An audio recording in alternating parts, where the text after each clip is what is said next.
जय मां विंध्यवासिनी, हर हर महादेव। आप सभी का स्वागत है आपके अपने यूट्यूब परिवार फेसबुक पेज में।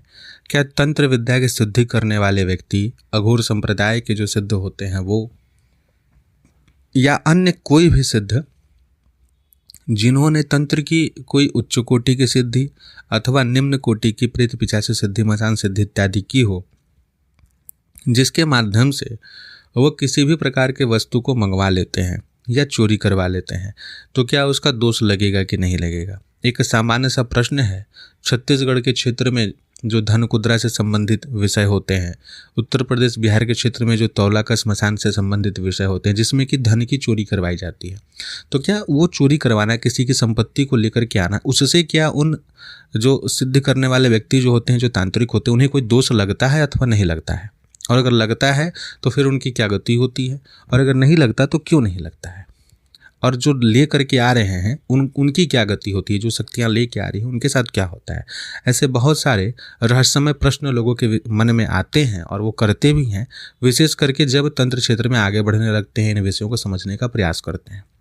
इससे संबंधित एक छोटा सा विषय आप सभी को बताना चाहेंगे।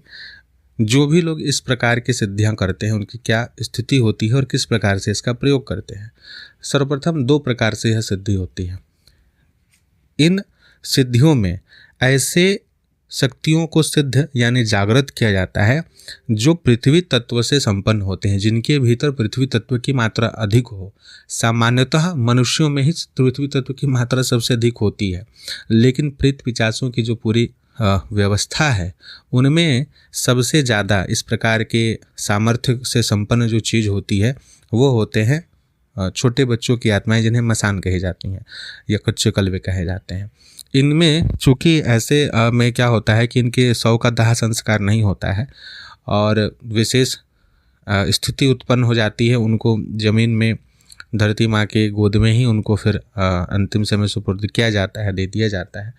तब ऐसी स्थिति में उनको जो भी जागृत करता है अपने मंत्र विद्या बल से, उनमें वो सामर्थ्य होता है कि भौतिक चीज़ों को पकड़ के वो सच में ला सकें।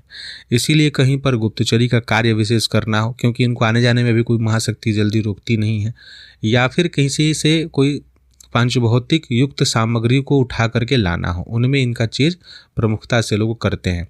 चाहे वो आप जादूगर, बाजीगर, जितने कलाबाज दिखाने वाले लोग होते हैं उनके पास भी इसी प्रकार की सिद्धियाँ होती है विशेषतः, जो कि इनको अपने घर में ही एक कुल से दूसरे कुल तक प्राप्त होती रहती है।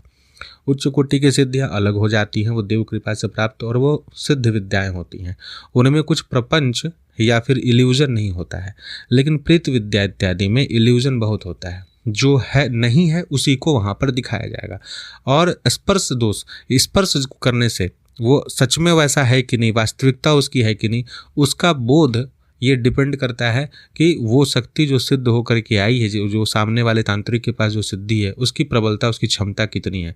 सामान्यतः लोग ये सिर्फ और सिर्फ एक भ्रम की स्थिति को उत्पन्न ही करने वाले होते हैं, जिसमें कि आप बहुत सारे ऐसे धन संबंधित विषयों को देखते हैं। अगर ऐसा होता तो जो लोग इस बात का दावा करते हैं कि आपके पास अगर इस प्रकार चाहें पैसे की बारिश करवाना तो ये चीज़ करवा देंगे, तो वो स्वयं के लिए क्यों नहीं करवा लेते? स्वयं के लिए लोग ऐसे नहीं कराते हैं, लेकिन दूसरों को करके दिखा जरूर देते हैं। क्या जैसे कि वीडियो वायरल होता है कि आसमान में जो है और नीचे से ऊपर नींबू उड़ा रहे हैं, किसी सामग्री को उड़ा करके दिखा दे रहे हैं, हिला करके दिखा दे रहे हैं, शक्ति सामर्थ्य को दिखा रहे हैं। कोई मोबाइल उठा के दिखा दे रहे हैं कि इतना सामर्थ्य, अगर आप काम करवाना चाहें तो करवा सकते हैं, उसका हम इतना % लेंगे, ये ऐसा करेंगे, ये करेंगे। तो ये काम वो तो स्वयं के लिए कर सकते हैं। वो क्यों व्यक्तियों को क्यों बुलाते हैं? क्योंकि वहाँ पर कुछ ना कुछ गड़बड़ है। ठीक है, गड़बड़ ये है कि जो चीज़ें वो आपके साथ करेंगे, देंगे आपको, 100% नहीं होने वाला है। वो कुछ ना कुछ वहाँ गड़बड़ है। वो अपना हिस्सा आपसे कैश पहले एडवांस लेंगे, बाद में करने के बाद से वो चीज़ें गायब हो जाएंगी, वो पूरे तरीके से होगी ही नहीं।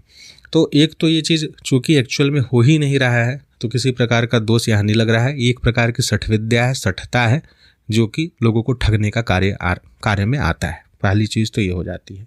जो लोग सच में इस प्रकार की उच्च कोटि की सिद्धि कर रहे होते हैं, उनको ऐसी सिद्धियों की आवश्यकता वास्तव में होती है। ये लोगों के सामने प्रदर्शन का विषय नहीं बनाते हैं। अब वो किसी जंगल में रह के तपस्या कर रहे हैं, वन क्षेत्र में रह के तपस्या कर रहे हैं, किसी तीर्थ क्षेत्र में, ऐसी जगह में गुप्त रूप से तपस्या कर रहे हैं जहाँ वो नहीं चाहते हैं कि लोग आएँ या उनको बार बार कहीं जाना पड़े। तो इस प्रकार की सिद्धि के माध्यम से वो अपने जब तक बहुत उच्च कोटि की अवस्था तो एकाएक नहीं ना प्राप्त हो जाएगी कि भाई खाना पीना सब कुछ की किसी चीज़ की आवश्यकता नहीं है। आवश्यकता तो उनको पड़ सकती है किसी भी चीज़ की। तो ऐसी सिद्धियों के माध्यम से अपनी दैनिक आवश्यकताओं की पूर्ति के लिए, पूजा पाठ से संबंधित चीज़ों के लिए, इन सभी चीज़ों के लिए वो लाते हैं, इनका प्रयोग करते हैं। लेकिन इसमें कभी भी छल भी नहीं होता। देवी कृपा से दो प्रकार की सिद्धि प्राप्ति हो जाती है। स्वर्ण प्राप्ति इत्यादि जो है वैसी गुटका सिद्धि होती है, वैसी शक्तियों की सिद्धि होती है, जो अंग विद्याएँ होती हैं, जो कि इस प्रकार के सामर्थ्य को प्रदान करती हैं। तो अगर ये कुछ सामान मंगवाते भी हैं तो उसके बदले में कुछ दे देते हैं, या अपनी इष्टाराध्य की कृपा से कुछ ऐसे भूमिगत धन के स्रोतों का पता चल जाता है जहाँ से वो धन, इनकी शक्ति, वो जो है प्रेत पिशाच की शक्ति वो लाएगी और उसी के बदले जो है वो सामग्री लेकर के आती है। दूसरा एक विषय है यहाँ पर कि मान लेते हैं कि कोई धन कुदरा या प्रेत पिशाच संबंधित कोई मसानिक शक्ति, तौलाकस इत्यादि है, वैसी शक्ति को कोई सिद्ध जब करता है और सात्विक प्रयोग करता है, अपने उत्थान के लिए प्रयोग करता है, अपनी साधना में व्यवधान कुछ ना आए और वहाँ पर उनका सहयोग मिलते रहे, उसके लिए जब प्रयोग करता है, तो जिस प्रकार के धन के ऊपर में इनका स्वामित्व होता है, इस प्रकार की शक्तियों का, अपनी गति के लिए ये लोग उसी धन का प्रयोग उनकी साधनाओं में खर्च करते हैं कि भाई ये तो घर गृहस्थी को छोड़ चुके हैं, इस प्रकार की साधना कर रहे हैं, तो ये चाहेंगे तो हमारी भी गति हो जाएगी और सिद्धि चूंकि वचन में जा चुके हैं, तो ये अपने धन का खर्च उस जगह करेंगे, उस तरीके से करेंगे और सामग्रियों को ला करके देंगे। इससे दोनों को का कार्य भी होगा और समय आने पर इनकी गति भी उन्हें साधक के द्वारा करवा दी जाती है। तो ये एक बड़ी अच्छी अवस्था होती है। तंत्र के माध्यम से इस प्रकार से आत्म उन्नति करते हुए, स्वोत्थान करते हुए, दूसरी ऐसी शक्तियाँ, दूसरी ऐसी प्रेत आत्माएँ जो जीवात्माएँ हैं, जो फंस चुकी हैं, उनकी भी सदगति इनके द्वारा करवा दी जाती है। ये एक अच्छी कैटेगरी होती है, एक अच्छी कोटि होती है। इसके पश्चात जो बिल्कुल उच्च कोटि की शक्तियाँ होती हैं, उनके लिए ना कोई दोष लगने वाला है, ना ही उनको ऐसी किसी वस्तुओं के लिए कोई चोरी करने की आवश्यकता है। वो इच्छा मात्र से मंगाने का सामर्थ्य होता है, और ऐसा सामर्थ्य जिस किसी में होता है वो केवल और केवल साधकों के समक्ष, अगर किसी को कुछ बनाना हो, कुछ समझाना हो, कुछ देना हो, उनके समक्ष ही ऐसी सिद्धियों का प्रयोग करते हैं, सिर्फ दिखाने के लिए। अन्यथा वो दिखाने के लिए इसलिए कि आपकी अवस्था, मानसिक अवस्था जो है वो बदले। जैसे हम लोग कथा सुनते हैं कि जो मीराबाई थी, उनके गुरु संत सब कोई बोलता था कि आप जो है महलों की रानी है, वो एक झोपड़ी में रहते हैं, तो आप जा कर के क्यों नहीं उनको बोलते हैं कि वो भी महल में रहें? आपके पास इतना सामर्थ्य, आप उनके लिए महल बनवा दीजिए। आपके गुरु इस तरीके से निज कार्य करते हैं। तब जब वो जा कर के बोली, तो उन्होंने जो एक पात्र रखा था जिसमें वो चमड़ा को धुला करते थे, उसमें से पानी, उसमें हाथ डाल करके पानी के भीतर से मोती माणी का निकाल करके ज़मीन पे बिखेर दिए। तो ये क्यों बिखेरे? ये मीराबाई को दिखाने के लिए कि देखो सामर्थ्य है। उन्होंने कहा कि भौतिक कार्य से मुझे, कोई भौतिक वस्तुओं से मुझे क्या लेना देना, मुझे इनसे कोई लेना देना नहीं है। मेरा सामर्थ्य, मेरी भक्ति, जो चीज़ है वो सिर्फ और सिर्फ मेरी आध्यात्मिक उन्नति और अपने श्रीहरि के चरणों की प्राप्ति के हेतु है, ना कि ये मोती माणिक्य से और हमको सुख, ऐश्वर्य और चैन चाहिए। तो ये ऐसी प्रदर्शन केवल और केवल उन लोगों के समक्ष करते हैं, ऐसे सिद्ध साधक, जिनसे कि सामने वाले की मानसिक अवस्था बदले, वो इस विषय को समझें कि केवल और केवल भौतिक कामनाएं ही सब कुछ नहीं होती है। उच्च कोटि की साधनाएं करके, जीवन को सफल करके, ये सभी सिद्धियां जो होती हैं, जब आप इन सभी चीज़ों को छोड़ देते हैं तो और अधिक आपके ऊपर प्रबलता के साथ हावी होती हैं, ऐसा माना जाता है। ऐसा हमारे साधकों के द्वारा, ऋषि मुनियों के द्वारा पहले से ही ऐसे जीवनी को दिखाया गया है। तो इसलिए ये एक जो विषय है, ये उच्च कोटि का विषय बिल्कुल सामान्य से अलग हो जाता है।